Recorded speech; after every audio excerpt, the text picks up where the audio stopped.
Hello and welcome back to the Motorsport Better podcast. I'm your host Didi, and joining me today once again is my friend and your co-host Vedant. On this episode, we'll be talking about the doubleheader in Berlin for Formula E this past weekend. So let's grab some chai, take our seats, ready our opinions, and dive right into the conversation.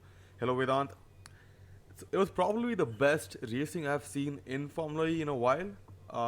Clean racing, Berlin delivering as usual, I want to say. But also the silly season kicking off going into this weekend almost. You could say that we had McLaren confirming that it'll be taking over the Merc outfit for sure, and a few other things that I'll let you cover in the meantime. But you know, big weekend for Edo Mortara and Rocket Venturi Racing with two poles and a win. I think they had a total points haul of 50 points for just Edo Mortara, and then another 12 points with Lucas de Grassi in round 8.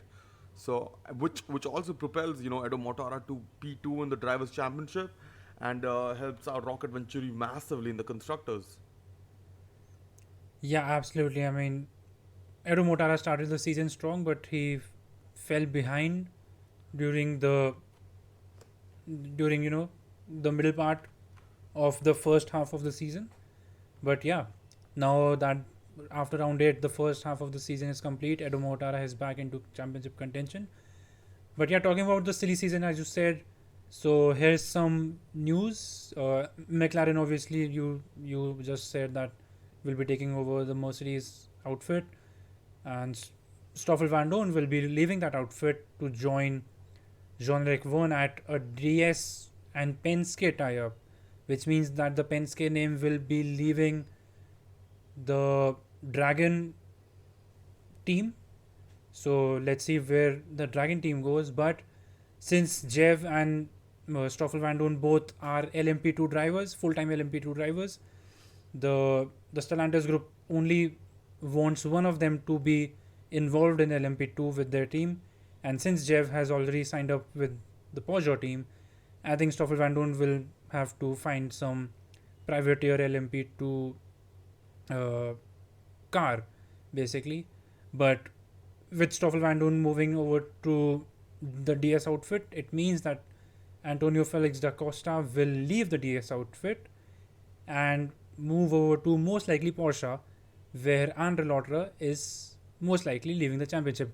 Now, I don't think any of this is confirmed apart from the McLaren news, but this is where the silly season is shaping up to be. So, yeah, let's see. Yep, and talking about Edo Mortara, obviously this performance will cement his future in Formula E. Obviously, it's very uncertain for most drivers. Stoff, I mean, it'll be weird to see Stoff leave, McLaren in a way, Yeah. because he drove for McLaren a few years ago. But again, you never know what's happening in these, it's, you know, in silly season. But talking about Stoffel Van Dorn, Mercedes powertrains had a mega round 8. They finished 1, 2, 3, 4. What a dominating performance from Mercedes powertrain this weekend. And Stoffel Van Dorn, what a weekend for him. A very, I wouldn't say quiet, but a definitely decent weekend for him. 30 points in total. I think he finished in and around the podium, if not on it, in both races. So he's clearly bringing the consistency to the championship fight, and hopefully, finally, he'll win this year, like we talked about, a couple months ago. Yeah, absolutely. Stoffel Van Dorn has been very consistent. He was consistent last year as well, but he was quite a bit unlucky. But this year, the luck is certainly with him. You know, touch wood. And yeah, he has been consistent like a proper championship contender needs to be. So, it's great to see. But talking about Edo Mortara, he even though he was not in the top 5 for the past few races, he was still scoring points throughout, and he was still racking up points for one win and a second place to propel him into proper championship contention. And Edo Mortara last year also, he was leading the championship or was thereabouts before his big crash in due to his brakes failing, right? So I think it's great to see him properly in the championship contention this year. So it would be great, and we can't talk about championship contention without talking about Jean-Eric Vergne, because he has been phenomenal this season. He has not won a race so far, but he has been phenomenal, and you know, a two-time Formula E champion. So yeah, it's Absolutely. Talking about Formula E World Champions. Finally, a reigning yeah, champion decided to show up and deliver. Nick De Vries deciding that it's high time that he joined the party. Um, Took his second win of the season. The first came in the first race, and we thought, oh, Nick has picked up where he left off. But that did not turn out to be the case over the last 6 rounds. But it was great to see him on the top step of the podium. Um, I mean, and he'll be in the Williams, I think, this weekend in Barcelona. in a couple Yeah, of weekends in Spain, I believe. Yeah, in Barcelona. So it'll be great to see him there too. But yeah, it was high time Nick De Vries joined the party with Stoffel Van Dorn. Clearly, that Mercedes has the pace, but he just couldn't keep up with his teammates so far. Um, let's move. But before we move on to like other stuff, I still want to comment that Robin Franz still continues to impress me this season. He obviously he didn't score any points in round 7, but once again getting 10 points in round 8. So there's only 2 rounds, round 1 and round 7, where he hasn't scored points so far, and in all the other rounds he's had a decent point score. So he's really getting the best out of that Envision racing car, compared to what his teammate has been doing, which is nowhere near. Nick Cassidy's on 16 points, whereas Robin Franz on 81, and that just goes to show what an insane job Robin Franz has done so far. yeah. I mean, Nick Cassidy did turn up in round 8. He qualified within the top 8. He was in the knockouts, but he had a drivetrain change for qualifying, which meant he had to start from the pit lane and serve some penalties. So he he went to the back of the grid, but then again he did not make up any places from the back of the grid. He finished 21st, like second to last. So while he had a good qualifying pace, he still needs that performance, as you are saying. But yeah, Robin Franz, and I mean, it was great to see that the Envision cars qualify well, because Robin Franz has had great race pace but has not been in the top 8 a lot. But it was great to see him qualify well and convert that qualifying into a decent points haul at the end of the race. Yup, and talking about not I guess not a decent points haul, but a better weekend than usual. We have to talk about Yeah. Mahindra Racing. Probably the only weekend, yeah, the only weekend so far with a double points finish in both, double points finish in the weekend, not Yeah, not with the drivers. yeah, But great qualifying pace from Alexander Sims in the first one. Qualified second, but just did not seem to have the race pace. For a long time he held on to the top 6, top 5, but finished ninth. So that was really disheartening to see. I'm not sure if there was something else that happened in the middle that I'm missing, but please enlighten us. And then Oliver Roland, as usual, being very aggressive. But it's similar to Andre Lautre, where he makes up a lot of places and then falls back slowly as the race goes on in the second half. yeah. I mean, Alexander Sims was, I mean, I don't want to say he got lucky, but he qualified outside the top 8 initially, but there was a penalty up ahead, in front of him. So he got into the top 8, won the quarterfinals, was equal, like till the thousandths of a second, was equal with Jean-Luc Vergne in the semis. And since Sims went for the run first, like before Jean-Luc Vergne, he got to take the win basically, the semi-final win, and went on to the finals. But I think in the race, his true pace, the qualifying P9 pace, basically showed up again, and he did well to stay in that pack, to stay in the lead pack, and fight them. But I think the Mahindra does not have the pace to stay with the lead pack properly, which meant that he overconsumed his energy, and towards the end of the race, to conserve his energy, he just fell behind. But and I mean, Oliver Rowland was, as you said, aggressive as he always is. But I think the race 8, he finished P7, and I think his drive in race 8 was better than he has done so far this season. He was aggressive, but he was calculating, and he did not make any unnecessary moves. Uh, Oliver Rowland has obviously qualified in the top 8 several times now, but again, the Mahindras failed to convert that qualifying into race result. So that is something that, like, I think that is something a lot of teams need to work on, because we have seen that phenomenon very often.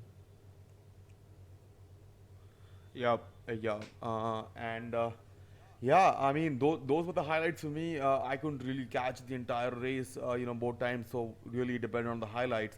But what else would you like to talk about, Vedant? Yeah, I mean, I think the surprise for me was Pascal Wehrlein's qualifying in race 8, because as per Karan Chandok and his technical inputs, Porsche had an advantage in Berlin because of the grip that the surface provides, based on the results in Monaco and other high grip tracks and whatever. But and Porsche, we know they have pace this season. They have been performing well. They have been in the top 5, top 7 every single weekend. But Pascal Wehrlein qualified low down P17, 18 something, and he did make up places. He reached P12 in the end, but that was about it. But I mean, I think the most interesting thing for me this weekend was that the two different layouts of the Berlin EPrix. The Berlin EPrix ran on two different layouts on the 2 different days, right? So the 2 different layouts, and there was some sort of difference in weather as well on the both days. So it turned things around quite a lot for some teams, because Oliver Turvey qualified P11 or 12 in round 8, and we don't expect the Neo 333 team to be there. And Nick Cassidy again qualified in the top 8. We have never seen Nick Cassidy qualify that well. So it was interesting to see those differences. But yeah, it's Formula E. Anything can happen, and it's motorsports. So every fraction of a second counts. And that just goes to show that people just throw out the fact that it's they just think that it's a spec series, so there's not, it's just going to be random. There's going to be more racing and whatnot, which is true to some extent, but it really comes down to the way the teams are operating and how well they can set themselves up for success each and every race, even within a 48-hour period. And we see the same thing in IndyCar, where a lot of teams share the same engines, and it really comes down to how they operate at every race weekend. But just looking at the Constructors' Championship, Jaguar had a pretty terrible weekend with only 17 points at Berlin over 2 rounds. So what happened there? Yeah, I think they struggled a lot with qualifying. They had good race pace, and they were confident with the race pace. We saw Sam Bird say it, we saw the team principals say it, but I think the bad qualifying really caused them, because I mean, it was surprising to see Mitch Evans qualify P12, 13, whatever. And Sam Bird has not been the same this season, like he has been consistent for the previous seasons. But then, the Jaguar did not really have good qualifyings in both the races. One person who did have good qualifyings in both the races was Antonio Giovinazzi.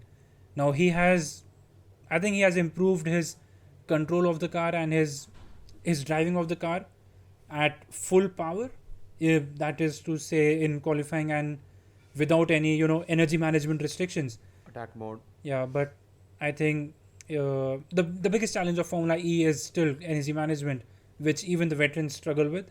So Antonio Giovinazzi needs to work on that, and he lost both his his qualifying performances due to his race pace and finished at the bottom in both races. Yeah. Yeah, and another team that I want to talk about, just want to mention is, I mean, obviously, Andrew Giovinazzi, races for the team, and that is Avalanche and Andretti. No, And Giovinazzi races for Dragon Penske. sorry, I want to talk about Jake Dennis. Yeah. After Jake Dennis and Avalanche and Andretti Formula E, after the first two rounds, we thought, oh my god, we have a new championship Yeah. contender. This is gonna be fun. Yeah. They are a private team. They aren't exactly a manufacturer. They're gonna join Rocket Venturi, but after the first two rounds, they have been absolutely nowhere. So in the first two rounds, they had 27 points, and after that, in the next 6 rounds, they have had a total of 3 points. 3 points, which is just insane to think about. Haven't seen such a massive drop off in performance from anyone this season so far. Yeah, well, I mean, I don't know what's going on behind there, but Avalanche and Andretti are using basically leftover BMW powertrains, if I'm not wrong. So I think the lack of development in that area, a lack of support in that area might be the case. But they are joining. They are going to take up Porsche powertrains from next season onwards. And while it is a complete overhaul of the regulations, there's a new Gen 3 coming in. But Porsche has, I think, this season shown that they are willing to invest and they are willing to move ahead in Formula E. The performances of the Porsche and the Porsche powertrain this season have been good.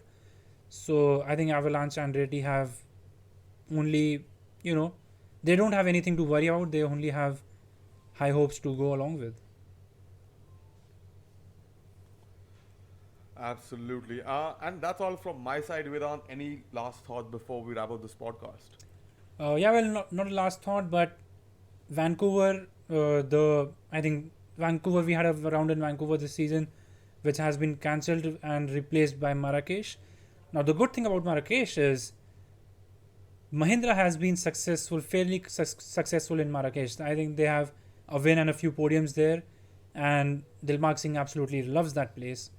So hopefully we'll have similar results again. But yeah, the circuit is good. The circuit is good. Looking forward to racing in Marrakesh with Mahindra Racing then. Thank you, Vedant, for joining me once again. It's been an absolute pleasure talking to you about Formula E. And as always, we'll catch you on the next one.